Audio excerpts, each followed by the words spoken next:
YCP ప్రభుత్వం గద్దె దిగడానికి ఎన్నో రోజులు లేవని, మరో 3 నెలల్లో జగన్ సర్కార్కు ప్రజలు చర్మగీతం పాడడానికి సిద్ధంగా ఉన్నారంటూ జనసేన రాష్ట్ర అధికార ప్రతినిధి, అనకాపల్లి నియోజకవర్గ ఇన్ఛార్జ్ పరుచూరి భాస్కర్ రావు విమర్శనాత్మకమైన జోష్యం చెప్పారు.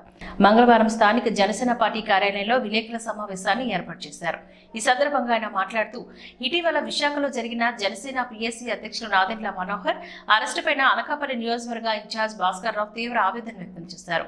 విశాఖ ఎంపీ సత్యనారాయణ ప్రభుత్వానికి వ్యతిరేకంగా నిర్మాణిస్తున్న స్థలంపైన జనవాణిలోని ఫిర్యాదులు నమోదు కావడంతో జనసేన నాయకులు స్పందించి దీన్ని అడ్డుకోవడం చూసి ఓర్వలేకే అక్కడున్న టెంపెనీ స్కూల్ కి అడ్డురాని మార్కెట్లో ఎంపీ ఎక్కడ నిర్మించాలని స్థలానికి అడ్డు రావడం ఏమిటంటూ పరుచూరి ప్రశ్నించారు.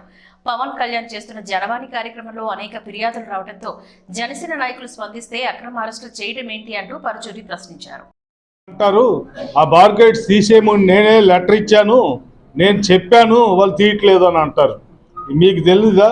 ఈరోజు ఈ ఎంఈవి సత్యనారాయణ గారు మధురవాడ ప్రాజెక్టులో కానీ, గాజువాక ప్రాజెక్టులో కానీ ఎక్కడైనా ఒక ఫోన్ కాల్తో పెద్ద పెద్ద డబల్ రోడ్లు వేసేస్తుంటే ఈయన లెటర్ ఇస్తే ఆ బార్గేట్స్ డిపార్ట్మెంట్ ఎందుకు తీరు అని చెప్పి అడుగుతున్నాను.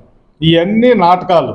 కావాలనే వాస్తవం కోసం ఈది పోటు వస్తుందని చెప్పి దాన్ని డైవర్ట్ చేసేదానికి సొంత వ్యాపారం కోసం ఈ వైఎస్ఆర్సీపీ పార్టీ కొమ్ము కాస్తుందంటే ఈ రాష్ట్ర ప్రజలు, ఈ ఆంధ్ర రాష్ట్రంలో విశాఖపట్నం జిల్లాలో టెంపెనీ స్కూల్కి వెళ్ళి కొన్ని వందల మంది, వేల మంది చదువుకునే స్కూల్కి పేరెంట్స్ ఎంత ఇబ్బంది పడుతున్నారో అది వాళ్ళకి పట్టింపు లేదు. కానీ ఎంపీ గారి బిల్డింగ్కి మాత్రం చిన్న తేడా వస్తుందన్నా కూడా దానికి ఇచ్చే వాల్యూ కూడా ఈరోజు ప్రజలకు ఇవ్వలేదన్న సంగీతాన్ని తెలియజేయడానికే మేము వాడికి వెళ్ళాలనుకుంటే నిన్న అన్యాయంగా అరెస్టులు చేశారు. ఎన్ని రోజులు చేస్తారు అరెస్టులు? ఇక్కడ ఒక మంత్రి ఉన్నారు. ఒకప్పుడు ఆయన ఎమ్మెల్యే అవ్వకముందు, మంత్రి అవ్వకముందు దసపల్లా భూముల మీద సిట్ వేసేసాం, అదేసేసాం, ఇదేసేసాం అని పెద్ద పెద్ద డైలాగులు కొట్టాడు. ఈరోజు దసపల్లా భూముల మీద కూడా రోడ్డు శాంక్షన్ చేశారు. అంటే ఆ గతంలో ఎవరు చేసిన తప్పు వీళ్ళు వచ్చినాక అన్నీ చేస్తే తప్పే లేదనే విధంగా ఈ ప్రభుత్వం ఈ రకమైన పనులు చేపడుతున్నారని చెప్పి తెలియజేసుకుంటూ, ఏదైనా దగ్గర పడింది, ఇంకా కరెక్ట్గా 90 రోజులే ఉంది, మీ పని అయిపోయింది.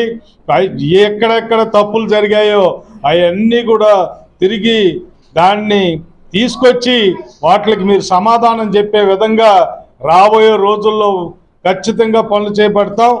ఎవరెవరు ఎప్పుడు ఏం వేషాలు వేశారో వాటికి కౌంటర్లు కూడా ఇస్తామని చెప్పి తెలియజేసుకుంటూ, ఒక్కసారి ఒక మాట చెప్తే మాట మీద నిలవని వాళ్ళు పార్టీ పైన నుంచి కింద ఈ కాన్స్టిట్యున్సీలో ఉన్న మంత్రి దాకా వాళ్ళు చెప్తే మాత్రం తప్పు, అదే తప్పును వాళ్ళు చేస్తే మాత్రం మంచి అనే విధంగా ప్రవర్తిస్తున్నారు. విశాఖపట్నం జిల్లాలో ప్రతి ఓటరు కూడా ఈరోజు చాలా సున్నితంగా ఫాలోఅప్ చేస్తున్నారు.